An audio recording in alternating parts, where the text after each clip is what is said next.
जय श्री कृष्ण। आपका मेरे चैनल में स्वागत है।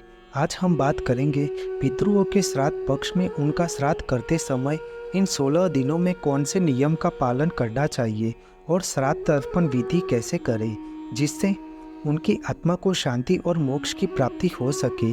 श्राद्ध कर्म करते हैं तब पितृओं तृप्त होकर आशीर्वाद प्रदान करते हैं।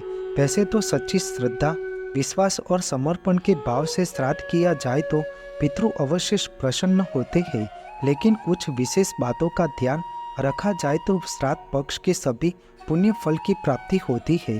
श्राद्ध करने की विधि इस प्रकार है कि जिस दिन अपने पितृओं की श्राद्ध की तिथि के दिन श्राद्ध करने वाले व्यक्ति को देवी देवताओं, ऋषियों और अपने पितृओं के नाम का उच्चारण करके श्राद्ध करने का संकल्प लेना चाहिए।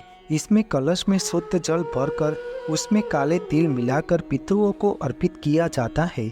इसी प्रक्रिया को तर्पण विधि कहा जाता है। इसे 3 बार किया जाता है। फिर चावल के आटे का पिंड बनाकर पितृओं को अर्पित किया जाता है। यह पितृ तर्पण श्राद्ध विधि महत्वपूर्ण मानी जाती है और इससे पितृओं की आत्मा को तृप्ति मिलती है। श्राद्ध कर्म के अंत में ब्राह्मणों को भोजन कराया जाता है और उन्हें वस्त्र, भोजन, तिल और अन्य दान दक्षिणा भी दिए जाते हैं। यह श्राद्ध कर्म पिंड दान से भी महत्वपूर्ण माना जाता है क्योंकि ब्राह्मणों को श्राद्ध पक्ष में पितृओं का प्रतिनिधित्व माना जाता है।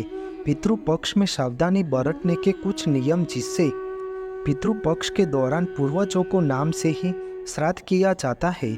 परिवार में जो कोई भी पितृ पक्ष का पालन करता है या पितृओं का श्राद्ध कर्म करता है, उन्हें इस दौरान सिर्फ सात्विक भोजन ग्रहण करना चाहिए। पितृ पक्ष में भूलकर भी प्याज, लहसुन, मांस, मदिरा से परहेज करना चाहिए। पितृ पक्ष में हल्की सुगंध वाले पुष्प पितृओं के नाम से अर्पित करने चाहिए तथा सुगंध वाले फूल का इस्तेमाल नहीं करना चाहिए। पितृओं के नाम से जो भी तर्पण आदि किया जाता है वहाँ दक्षिण दिशा में की तरफ मुंह करके जल अर्पित करना चाहिए। पितृ पक्ष के 16 श्राद्ध तक रोजाना गीता का पाठ अवश्य करना चाहिए। साथ ही इस बात का ख्याल रखना कि आप श्राद्ध करने के लिए किसी से जल, कर्ज आदि न लें। अपने सामर्थ्य के अनुसार ही श्राद्ध कर्म करना चाहिए। पितृ पक्ष श्राद्ध तर्पण विधि करने के नियम इस प्रकार है कि श्राद्ध पक्ष में इस बात का विशेष ख्याल रखें कि घर के सबसे वरिष्ठ व्यक्ति के द्वारा ही नित्य तर्पण यानी पितृओं के नाम से जल चढ़ाया जाना चाहिए। यदि वरिष्ठ व्यक्ति उपलब्ध न हो तो पौत्र या नाती भी पितृओं को तर्पण विधि कर सकते हैं। श्राद्ध की संपूर्ण पूजा विधि दक्षिण दिशा की ओर मुंह करके की जाए तो बहुत अच्छा माना जाता है क्योंकि दक्षिण दिशा की ओर पितृलोक का द्वार बताया गया है। जो भी व्यक्ति तर्पण विधि करता है उसे सफ़ेद या पीले वस्त्र ही धारण करना चाहिए। जो इस प्रकार श्राद्ध कर्म संपन्न करते हैं वहाँ समस्त मनोरथों को प्राप्त करते हैं और अनंत काल तक स्वर्ग का उपभोग करते हैं। श्राद्ध कर्म में पितृओं का तर्पण अंगूठे के माध्यम से जली दी जाती है। ऐसा कहा गया है कि हथेली के जल से जिस हिस्से पर अंगूठा होता है वह हिस्सा पितृतीर्थ कहलाता है और पितृतीर्थ से होता हुआ जल जब अंगूठे के माध्यम से पिंडों तक पहुंचता है तो पितृओं को पूर्ण रूप से तृप्ति मिलती है। श्राद्ध कर्म के कार्य दोपहर के समय करना सबसे उत्तम माना जाता है। पितृपक्ष में सुबह और शाम को 2 समय स्नान करके अपने पितृओं को याद करके थोड़ा समय निकालकर इन 16 दिन उनके मोक्ष की प्राप्ति के लिए श्री हरि नारायण से प्रार्थना जरूर करना चाहिए और पितृओं के तर्पण के लिए सूर्योदय से पहले कुशा को लेकर पीपल के पेड़ के नीचे स्थापित करें। इसके बाद कलश में थोड़ा गंगा जल, शुद्ध जल और दूध लेकर उसमें शक्कर, जौ और काले तिल डाल दें।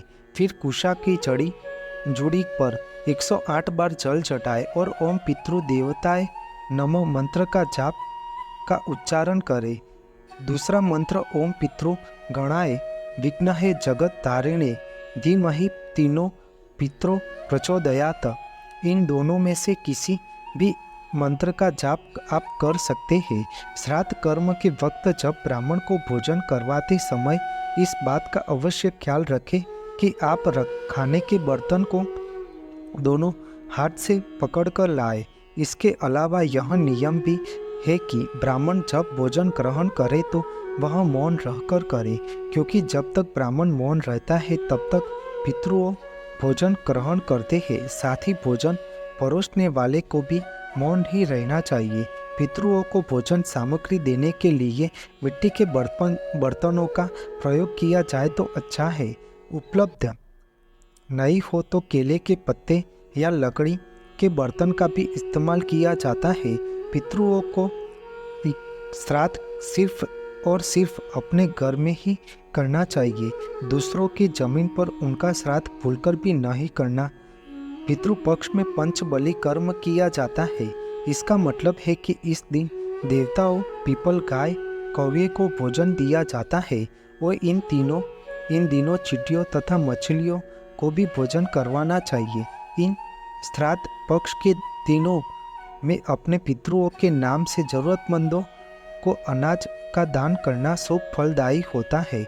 जब भी पितृओं के निमित्त भोजन दान करें उसमें तुलसी का पान अवश्य रखना चाहिए। श्राद्ध पक्ष के दौरान घर के मुख्य द्वार पर पितृओं को लिए हर शाम को दिया प्रज्वलित करना चाहिए।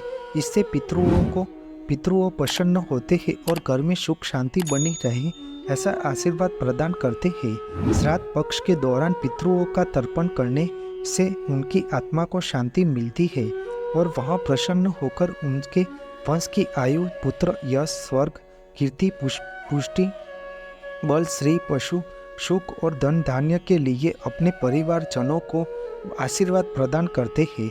आपको मेरी यह माहिती अच्छी लगी हो तो मेरी चैनल को लाइक, शेयर, कमेंट, सब्सक्राइब करें और बेल आइकन को दबाना ना भूलें।